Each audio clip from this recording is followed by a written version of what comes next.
अस्सलाम वालेकुम स्टूडेंट्स। हम कल का ही टॉपिक कंटिन्यू करेंगे जिसमें हम पढ़ रहे थे जो हेल्दी मेजर्स सेफ्टी मेजर्स ये मिस एक फार्म में ध्यान में रखते हैं, जो फॉलो करते हैं, वो हम पढ़ रहे थे।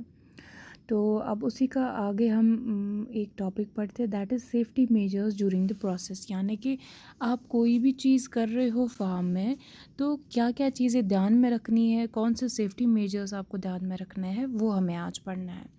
तो यहाँ पे पॉइंट्स में लिखा है, बोलते हैं कि अगर आपको कभी भी कोई पेस्टिसाइड, फंजिसाइड, डिसइंफेक्टेंट, ठीक है ना, केमिकल यूज तो यूज़ ऐसे करें कुछ टाइम एक फार्मस मज यूज़ करने से पहले आप उस पे अच्छे से इंस्ट्रक्शंस पढ़ें कि जो इंस्ट्रक्शंस दी है उसी तरीके से आप उन केमिकल्स का यूज़ करें, ठीक है। यानी कि इस प्रिस्क्राइब्ड मैनर में दिया गया है, उसके लिए उसके पैकेजिंग पे उसका जो पैक होता है उस पर लिखा होता है, उसी को अच्छे से पढ़े और यूज़ और उसके बाद यूज़ करें। उसके बाद आपकी प्रॉपर क्लोथिंग होनी चाहिए, यानी अच्छे से आपने कपड़े पहने हुए होने चाहिए। क्लोथिंग का हमने आगे ऊपर पढ़ा था कि क्या है, यानी अच्छे से क्लोथिंग सिस्टम भी आपको अच्छे से फॉलो करना है जब आप इन केमिकल्स को यूज़ कर रहे हो। लाइक ग्लव्स लगाने हैं, गॉगल्स लगानी है, आपको फेस कवर करना है, ठीक है, इस तरीके से। उसके बाद केमिकल का अगर आपने यूज़ किया तो उसके बाद जो केमिकल की पैकेजिंग है, एमोक पैक, ऐसे एमोक कंटेनर है, कुछ भी आज जो भी होगा इसका वेस्ट जो होगा उसको हमें या तो कहीं पे ये करना है, डंप करना है, यानी ज़मीन में ये ज़मीन डिग करके उसी में डालना है, बरी करना है वो, ठीक है, ताकि हम एनवायरनमेंट को नुकसान ना पहुंचाए। तो ये कुछ पॉइंट्स थे सेफ्टी मेजर्स जब कोई प्रोसेस कर रहे हो आप किसी डेयरी फार्म में, ठीक है ना। अच्छा, the risk associated with the dairy farm workers and their remedial measures are, यानी युस फार्म वर्कर छ तमिस का रिस्क युस हे गसित अकिस फार्मस मज, वो नीचे दिए गए हैं, ठीक है ना। ए रिस्क यानी प्रॉब्लम क्या हो सकती है और उसका हल क्या हो सकता है, वो इस टेबल में दिया गया है। कभी कोई कपड़े को डैमेज हो, उसने अगर कपड़ा लगाया है कुछ उसको डैमेज हो, तो उसको पहले ही कंफर्टेबल फिटिंग में उसको वो क्लोथिंग करनी है, उसको लूज़ कपड़े नहीं पहनने हैं, उसको शूज़ पहने, वाटरप्रूफ शूज़ पहने, ग्रिप वाले शूज़ पहने, ताकि उसके साथ कोई भी हादसा ना हो। उसके बाद कभी भी कोई इंसिडेंट हो जाता है, वो जल जाता है या कुछ बर्न ना हो जाए, उस तरीके से उसको क्या करना है, अपने बालों को कवर करना है, ग्लव्स लगाने हैं, ठीक है ना। ग्लव्स लगाना है ताकि एक किसी भी गर्म चीज़ को पकड़ने से उसको जो ग्लव्स है उसकी मदद से वो ना जले। उसके बाद कभी भी डस्ट वगैरह होती है, केमिकल्स के साथ डील करना होता है, ठीक है। इमोक डस्ट हिक इनहेल करे, यानी ये अपनी ये एयर के थ्रू ये इनहेल कर सकता है, तो इसलिए इसको क्या करना चाहिए, इसको फेस मास्क लगाना है ताकि ये जो डस्ट वगैरह है वो इनहेल ना करे। उसके बाद कभी भी क्या हो सकता है, इसको कट लग सकता है, ठीक है ना, कुछ भी नाइफ वाइफ से ये इसका हाथ कट सकता है या बाजू, कुछ भी कटिंग इंजरी हो सकती है, तो उसके लिए इसको क्या करना है, ग्लव्स लगाने हैं। ओके, नेक्स्ट इज़ बायोसिक्योरिटी, ठीक है। बायोसिक्योरिटी क्या होती है, ये एक वो स्ट्रैटेजी है, ये एक वो अप्रोच है जिसको हम फॉलो करते हैं ताकि हमारे रिस्क जो है उनको कम हो जाए, ठीक है।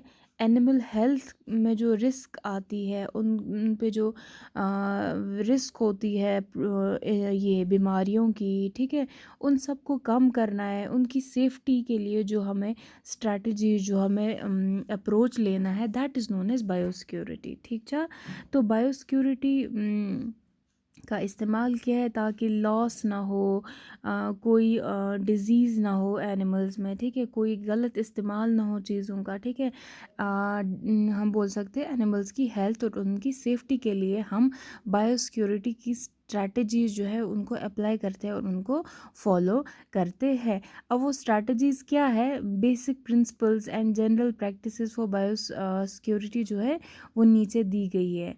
ट्रैफिक कंट्रोल है, सेग्रीगेशन करना है, क्लीनिंग है, डिसइंफेक्शन है। ट्रैफिक कंट्रोल, सेग्रीगेट मतलब को अलग करना, लाइक हम देख सकते हैं एनिमल हेल्दी हो, इल हो, इनको अलग अलग करना, ज़्यादा झुंड में जानवरों को नहीं रखना, साफ़ सफाई वक्त पे करना, और डिसइंफेक्ट इन्फेक्शन ना हो, ना फैले, बीमारियां ना हो, तो उसके लिए हमें डिसइंफेक्शन मतलब स्प्रेज वगैरह करने हैं वहाँ, ताकि इन्फेक्शन ना हो। ठीक है। उसके बाद जनरल बायोसिक्योरिटी प्रैक्टिसेस, यानी जनरल प्रैक्टिसेस ये में पसंद करें वो क्या क्या है। उसके इसका पहला पॉइंट है कि हमें ज़्यादा restricted access to the livestock farm. ठीक है ना, यूसेस फार्म है ना, वहाँ पे ज़्यादा अंदर आने नहीं देना है, किसी को भी रेस्ट्रिक्शन लगानी है। ठीक है ना, बाहर का कोई अंदर एंटर, यानी कि एंट्री किसी को नहीं देनी है अंदर करने। क्योंकि देखो क्या होता है, अंदर एनिमल्स होते हैं, अंदर वर्कर्स होते हैं, वो सब क्या होते हैं कि उनको टाइमली उनको अ, न, ऐसी स्ट्रैटेजीज से फॉलो कराया होता है कि उनको कोई इन्फेक्शन नहीं होता, वो बीमारियां मतलब दे आर डिजीज़ फ्री। ठीक है, वो सेफ़ होते हैं, हेल्दी होते हैं। अब कोई बाहर से अगर कोई एंटर करेगा अंदर, बाहर से अगर किसी इंसान को या किसी को कोई भी प्रॉब्लम हो, तो वो अंदर फैल सकती है। ठीक है ना, तो इसलिए रेस्ट्रिक्शंस लगाई जाती है, लोगों को अंदर आने नहीं दिया जाता। हाँ, इन केस अगर अंदर आने देंगे भी, तो उसके लिए भी कुछ रूल्स एंड रेगुलेशंस होते हैं। उसके बाद अगर कोई विजिटर बाहर का कोई विजिट करने आया है फार्म पे, उसको डायरेक्ट कांटेक्ट नहीं देते हैं करने एनिमल्स के साथ या चीज़ों के साथ। ठीक है। उसके बाद provision of foot bath and disinfectant bath और स्प्रे ऑफ आउटसाइड व्हीकल्स, यानी कि बाहर से कोई गाड़ियाँ आई हो, कुछ भी बाहर से आया हो, उसको क्या किया जाता है, उसका बाथ किया जाता है पहले। ठीक है ना, स्प्रेज वगैरह किए जाते हैं। ठीक है। उसके बाद यूज़ ऑफ पीपीईज, यानी कि पर्सनल प्रोटेक्टिव इक्विपमेंट्स। ठीक है ना, जिसमें क्या क्या आते हैं, क्लोथिंग आता है, उसमें गॉगल्स आते हैं, बूट्स आते हैं, ग्लव्स आते हैं, मास्क आता है। ठीक है, जो भी बाहर का कोई भी आता है तो उसको ये सब चीज़ें लगानी हैं। ठीक है। प्रोविजन ऑफ डिस्पोजल बूट्स, यानी एंट्री अगर अंदर आना है आपको, आपको डिस्पोजल बूट्स लगाना है, फिर आप अंदर आ सकते हैं। और वर्कर जो होता है वहाँ पे, worker should change dress shoes and wash hands before entering the farm, यानी कि उस वर्कर यू साइड कर्मस फार्मस करा, जब ये सुबह फार्म पे आता है तो इसको सारा कुछ चेंज करना है। ठीक है, फार्म की ही ड्रेसिंग करनी है, अपने कपड़े चेंज करने हैं सारे। ठीक है। साफ़ सफाई कंटिन्यू हमें रखनी है फार्म पे। ठीक है ना, और हर रैंडमली यानी चेक करते रहना है, कहीं इन्फेक्शन ना है, सेफ्टी हाइजीन इन सब को ध्यान में रख के टाइमली हमें इंटरवल में चेकिंग करनी है अपने फार्म की। ठीक है। और सेफ्टी और सिक्योरिटी मीटिंग्स रखनी है रिलेटेड टू एम्प्लॉयज़। ठीक है ना, और उसके बाद प्रॉपरली क्लीनिंग हाँ, या तो मेन चीज़ है, and disinfection of all storage facilities before restocking, यानी कि हर एक साफ़ सफाई हमें मेंटेन करनी है, स्प्रेज वगैरह डालने का, ताकि कोई भी इन्फेक्शन ना हो। ये सब बायोसिक्योरिटी प्रैक्टिसेस है जो हमें फॉलो करने चाहिए।